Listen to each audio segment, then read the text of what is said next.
We got a question with the Academy Award nominations coming out yesterday about maybe the creation of a new Oscar category. Hey, John, crew, this is Dax calling from Texas. Now, I was just wondering, with the Oscars and all, do you think that they should add a category for streaming movies since those don't have as big a budget to win in big categories? Thanks. Love to hear your thoughts. Thanks a lot for sending that in, Dax. All right. So there's every once in a while conversations come up about, could we add this category to the Oscars? Could we add this category to the Oscars? Some I think are problematic. The idea of adding a category for best stunt, which is, and the reason it's problematic is not because stunts aren't vitally important to movies, but the Oscar voters have no way of knowing which ones, like how the stunts were done, which ones were, they just can't vote on it.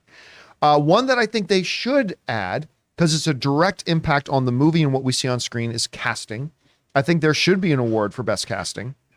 So that one I'd be interested in.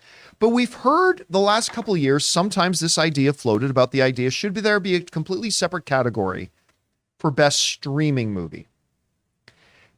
And while I get where the question's coming from, I'm going to say no, there shouldn't be for a couple of big reasons. Number one, you mentioned that, a lot of streaming movies don't have the same budgets as the theatrical movies. Well, that's not always true. I mean, you look at stuff like The Gray Man, you look at something like Red Notice, you look at something like The Irishman, we've been seeing more and more, a lot of these movies coming out with 100, 200 plus $1 million budgets, right? So the idea that the streaming movies are small movies and the theatrical movies are big movies, that's not necessarily true. The other is on the other side of the coin, which is, dude, you go back the last 10, 15 years. There is a lot of like sub $40 million budgeted films that have been nominated for Best Picture. If anything, one of the big criticisms, and I think an unfair criticism and a misplaced criticism, but one of the big criticisms the Oscars have faced over the years is that all they do is nominate these smaller movies and stuff like that. I mean, so the idea that theatrically we have all big budget films and streaming wise we don't. And the third thing is this, is a lot of times these movies get made not knowing where they're going to end up. There's a lot of times a movie gets made, a producer comes along, they make a film, and sometimes they have an exact idea about where it's going to go, and sometimes they don't. Sometimes they make their movies, they take them to Sundance or Toronto, try to sell it to a distributor or somebody pick it up, and maybe it goes to streaming, maybe it goes to theatrical. So like right from the beginning, they don't know what kind of movie. They're just making the best movie they can. But at the end of the day, the fourth, and to me, the biggest reason is this. The Academy Awards, this is why I've always rejected the stupid ass idea about, the Oscars have the best popular movie award. Morons. Absolute morons at the Academy, whoever was coming up with that, because of this. The Academy is meant, usually they get it right, sometimes they get it wrong, but whatever. But what they need to be aiming for, at least, is honoring the best. The best can be a $20 million film, can be a $200 million film, it can be a $1 million film. And the Academy shouldn't care about whether it went to streaming, whether it went to theaters, whether the budget was $300 million, whether the budget was $3 million. This is all stuff that the audience shouldn't care about. And I know I keep hearing people over the years saying, well, they need to nominate more popular films. No, they don't. They need to nominate more popular films when they deserve it. But most of the times they have it. Sometimes they do. We're going to talk about that a little bit later too. So yeah, I got to say, while it's not the most ludicrous idea, I would personally be against the idea of the Oscars setting up a streaming movie thing for those 4 reasons, I should say myself. Anyway, Chris, there's becoming, the idea of the streaming movie is a new identifier that we haven't really had in a previous generation. Do you think there's maybe a case to be made for creating an Oscar category for best streaming movie? I don't know if it should be its own category. I think to your point, it should just be about the best films, right? And I do think streaming's taken over Hollywood. This is the new normal. This is how we watch a lot of our content, the majority of our content. Doesn't it in a way level the playing field then? Because you don't have to have that theatrical release that you pay for. Now, I think most movies should go to theaters. I think we've seen that works really, really well. We saw it with Glass Onion. We've seen how it pays off of having your movie in a theater for a limited amount of time. Yeah, ask Paramount if they like their decision to put Top Gun in theaters or not, instead of straight to streaming, which was their original plan. Nice payoff there. But I think for a lot of smaller independent films, this could really, really level the playing field so that a lot of these films that may have gone unnoticed and didn't have the money or the budget to have a wider theatrical release, or the theatrical release that's needed to be a contender here, could make some really, really interesting films be part of the mix. Now, of course, I knew somebody would bring it up, and I am seeing people bring it up. Like, remember, there is a theatrical release requirement for Oscar consideration, but it is such an easy requirement to meet. All you have to do is book one movie theater in LA or New York, have at least 1 week of it showing in that one theater where an audience can pay money to come see it if they want, and you're Oscar eligible. I mean, so yes, there is a requirement. I hear people saying, but John, there's a requirement for streaming to play in theaters.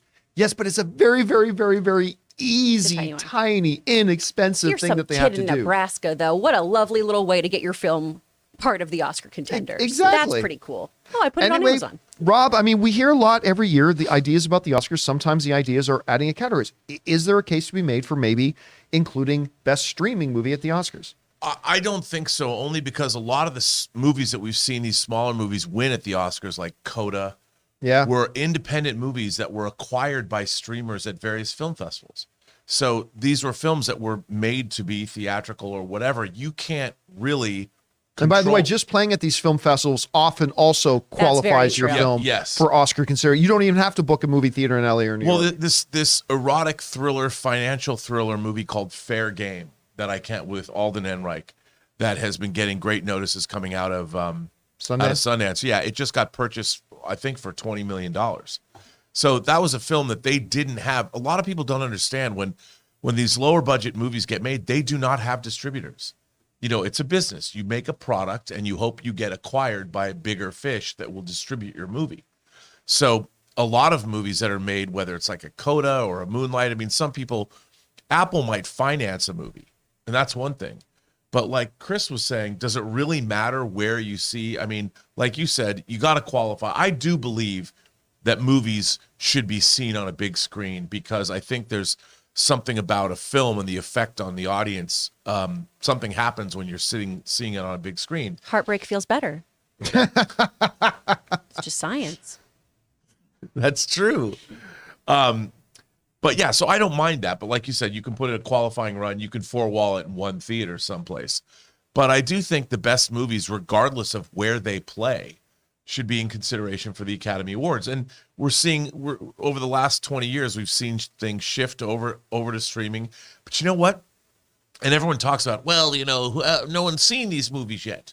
Yeah, but they're all going to be seen. Yeah, and that's irrelevant. It's irrelevant whether people see it. Is it the best or not? And you know, if Fair Game does get picked up, or did it get picked up by Netflix, I know I'm going to see it. I really want to see Fair Game. I usually have to wait for these little movies to come out on disc, and I just buy them. But I'd love to, if Netflix is going to put it out, like you knew Glass Onion was going to be out, and you can watch as many times as you want. I just want to be able to see these movies, and more importantly, I want to see these movies get made. All right, guys. Question is for you. What do you think about that? I mean, look, the Oscars always need to evolve and stuff like that. And maybe the addition of new categories, should streaming movies be in addition to that? What are your thoughts on for it? What are your thoughts against it? Whatever you guys think, jump down to the comment section below and leave your thoughts there.